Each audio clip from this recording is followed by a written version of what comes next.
Salut à tous et bienvenue sur la chaîne JKM Officiel TV. Dimanche 11 septembre, 11 août plutôt, 2024, nous sommes là pour partager encore la parole de Dieu. Aujourd'hui, nous voulons parler sur la puissance de la bénédiction. L'autre fois, nous avons partagé sur la malédiction, comment elle se manifeste, qu'est-ce qu'il faut faire pour échapper, briser la malédiction. Aujourd'hui, nous parlons sur la bénédiction, comment elle se manifeste et qu'est-ce qu'il faut faire pour activer ou entrer dans la bénédiction, avoir accès à la bénédiction. Toujours dans le même texte-là de Deutéronome chapitre 28, du verset 1er au verset 14, là, Dieu nous parle sur la bénédiction. Dieu nous dit, si tu obéis à la voix de l'Éternel, ton Dieu, et tu prends soin de mettre en pratique soigneusement la parole de l'Éternel, voici les bénédictions qui viendront sur toi et qui seront ton partage. Numéro 1, l'Éternel te donnera la supériorité sur toutes les nations de la terre. Donc la bénédiction, c'est quelque chose aussi, un phénomène invisible, mais aux effets très visibles. Lorsque quelqu'un a accès à la bénédiction divine, en fait, cette personne jouit d'une faveur miraculeuse de la part de Dieu. Dieu le favorise dans tous les domaines. Je dis bien dans tous les domaines et dans toutes les facettes de sa vie. La bénédiction divine n'a jamais été sectorielle. Ça veut dire Dieu bénit quelqu'un, il lui donne peut-être de l'argent, il lui refuse peut-être un mariage, il lui donne ceci, il lui refuse telle chose. Non, la bénédiction divine a toujours été multisectorielle. Donc, elle touche tous les domaines, tous les secteurs de la vie, les domaines de la vie spirituelle, les domaines sur le plan spirituel. Quelqu'un qui est béni, il a accès à la communion avec Dieu, il a accès à la rencontre avec Dieu, et c'est la dimension de bénédiction la plus élevée parce que par cette dimension-là, l'homme devient fils de Dieu, enfant de Dieu, il a accès à la nature divine. C'est ça ce que nous appelons la nouvelle naissance. Et après, il y a la bénédiction qui arrive à toucher le côté de l'âme. Et là, quand l'âme est touchée par la bénédiction, c'est ce que nous appelons le renouvellement de l'intelligence. Donc, quelqu'un acquiert une intelligence divine et un caractère nouveau qu'on appelle le fruit de l'esprit. Et c'est ça, d'autres théologiens appellent ça le caractère de Christ. C'est la deuxième dimension de la bénédiction. Et enfin, il y a une troisième dimension de la bénédiction, c'est la bénédiction physique et matérielle. Vous avez la bonne santé, vous avez la longue vie, vous avez la fécondité, vous avez la prospérité matérielle et financière. Voilà là les aspects de la bénédiction. La bénédiction va très loin jusqu'à toucher même l'aspect social ou l'aspect environnemental de quelqu'un. La bénédiction peut faire que un pays désertique puisse prospérer et un endroit pas facile à vivre devient un endroit merveilleux. Regardez les pays arabes, par exemple. Ce sont des Ismaélites, ce sont des descendants d'Abraham. Abraham a été béni par Dieu au point qu'il est le dépositaire principal des bénédictions divines dans la Bible. Et tous les enfants d'Abraham ont accès à cette bénédiction à tel ou tel niveau. Et quand quelqu'un est béni, et il prospère même dans des endroits désertiques, des endroits difficiles.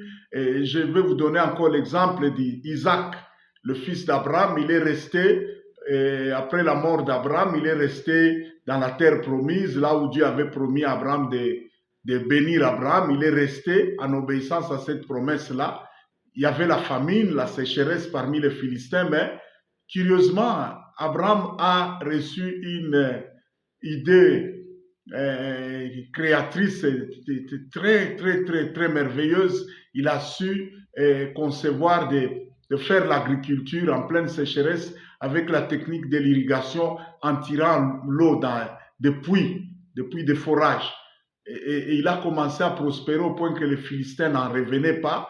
Tout ce que les Philistins ont fait pour étouffer la prospérité d'Isaac, ça n'a pas tenu. Et même ils l'ont chassé en lui arrachant ce puits-là, jusqu'à ce qu'ils l'ont poussé vers un coin là, où ils savaient que c'est le coin le plus aride, le plus difficile, mais ils ont remarqué qu'Isaac ne faisait que prospérer.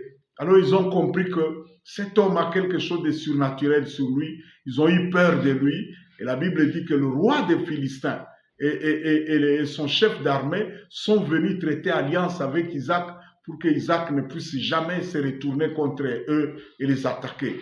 La même chose est arrivée aussi avec le petit-fils d'Abraham, qui ça, Jacob. Jacob est allé vivre en exil auprès de son oncle, le frère à sa mère, Laban.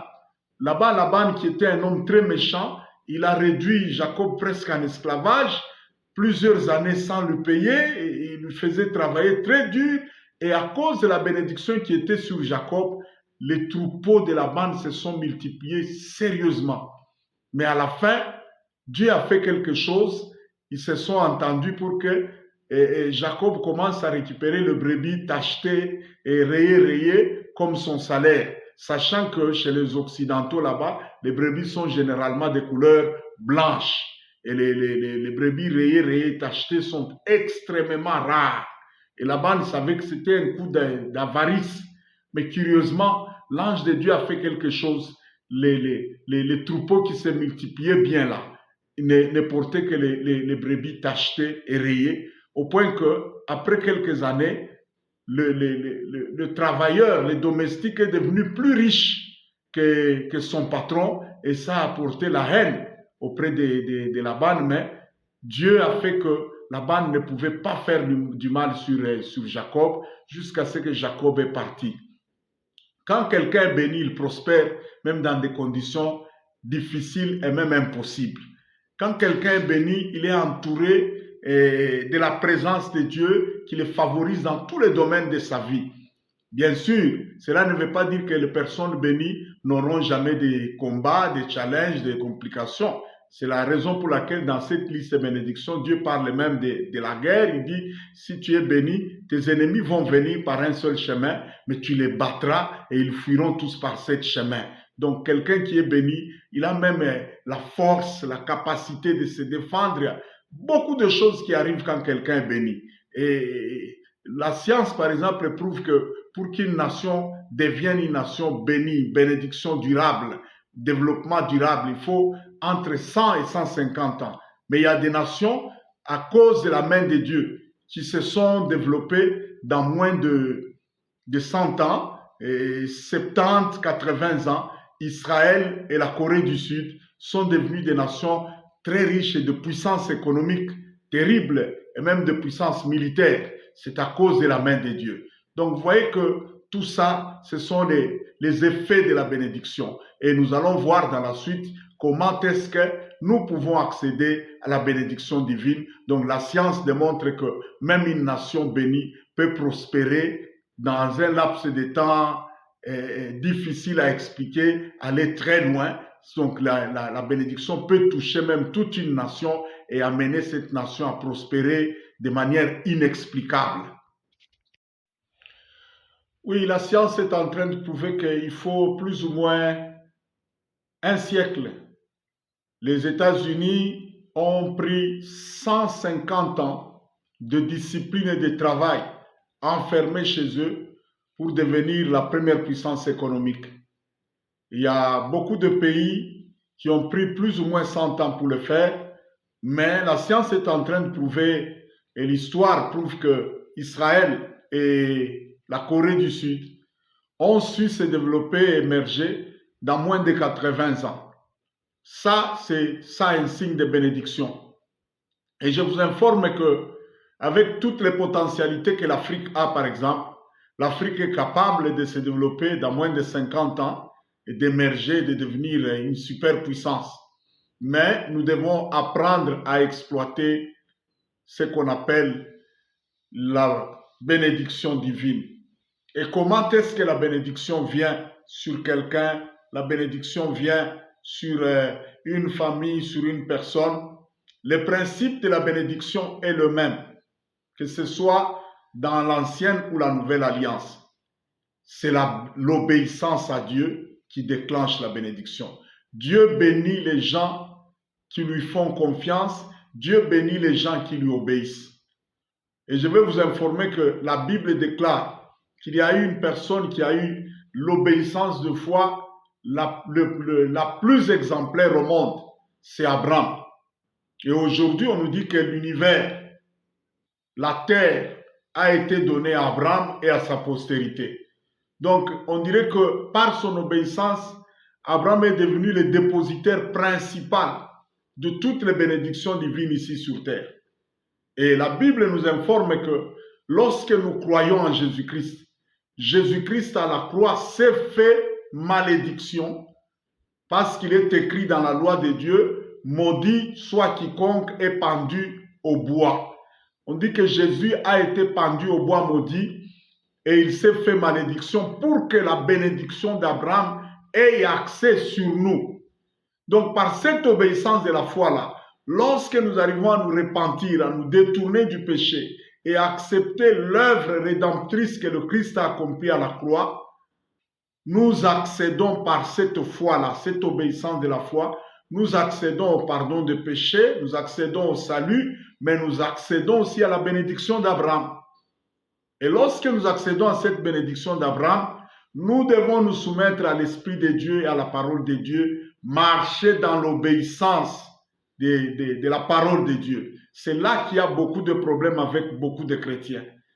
La plupart ne sont pas obéissants à Dieu. La plupart, après leur salut, n'obéissent pas à la parole de Dieu. Mais lorsque vous vous rendez obéissant par la foi et que vous vous soumettez à la direction de l'Esprit de Dieu et de la parole de Dieu, mettez-vous alors au travail.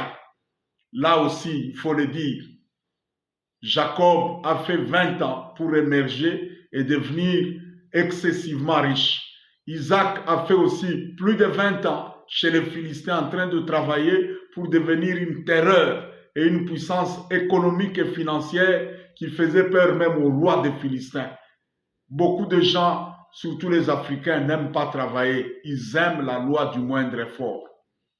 Et la Bible dit, celui qui épargne plus qu'il ne faut ne deviendra jamais riche. Ça veut dire que pour s'enrichir, il faut pratiquer l'épargne, mais une épargne bien équilibrée dans laquelle on ne tombe pas dans l'avarice, parce que la bénédiction demande aussi à ce qu'on obéisse à Dieu, on adore Dieu avec nos biens, qu'on donne une part de nos biens à Dieu, qu'on offre aussi aux pauvres, aux malheureux, aux orphelins.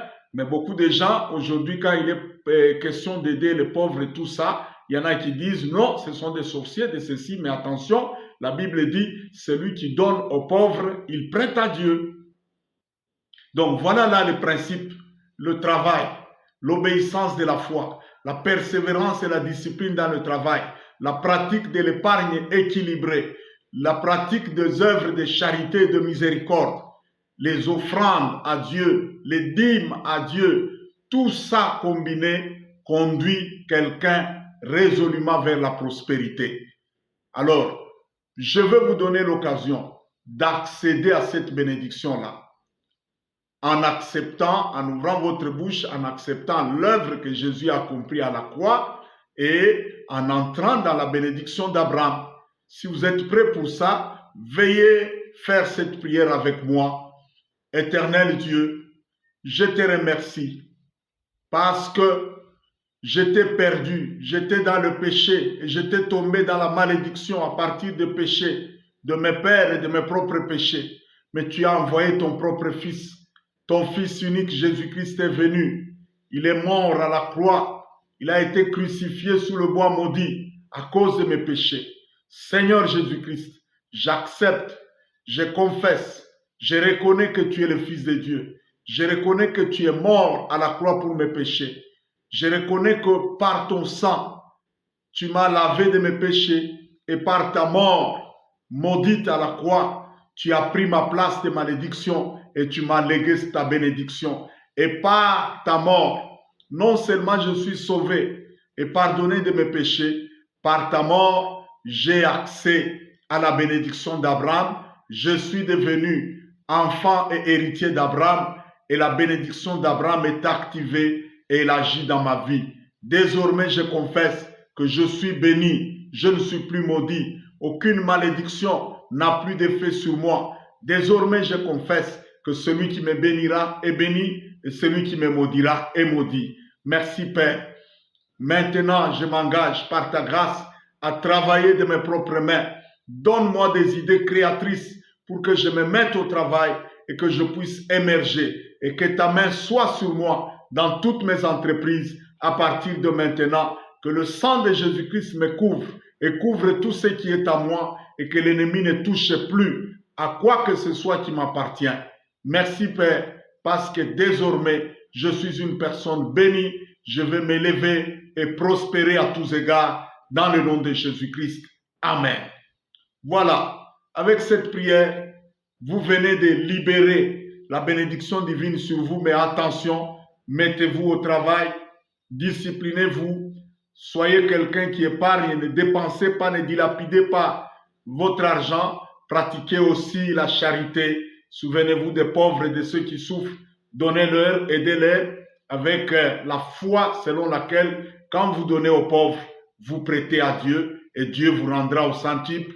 Offrez aussi, adorez Dieu avec vos offrandes, avec vos dîmes et tout ça. Et faites attention, ne vous placez jamais en position de haine à l'égard d'Israël parce que c'est un peuple déjà béni et il y a une parole sur Israël qui dit celui qui bénira Israël sera béni et celui qui maudira Israël sera maudit.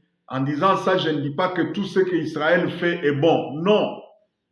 Ou bien tout ce qu'il fait, c'est acceptable. Non. Mais prenez soin de ne pas tomber dans la haine, dans ce qu'on appelle l'antisémitisme. Ça peut libérer des malédictions sur vous.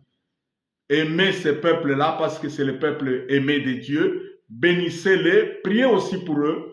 Faites cette expérience, moi je l'ai déjà fait. Quand vous priez, Seigneur, souviens-toi de moi, souviens-toi aussi d'Israël. Bénis-moi, bénis aussi Israël. Donne-moi la paix, donne la paix aussi à Israël et à Jérusalem. Je vous dis, vous n'allez pas faire 7 mois sans voir des signes de bénédiction sur votre vie. Que Dieu vous bénisse et à très bientôt sur la chaîne JKM Officiel TV.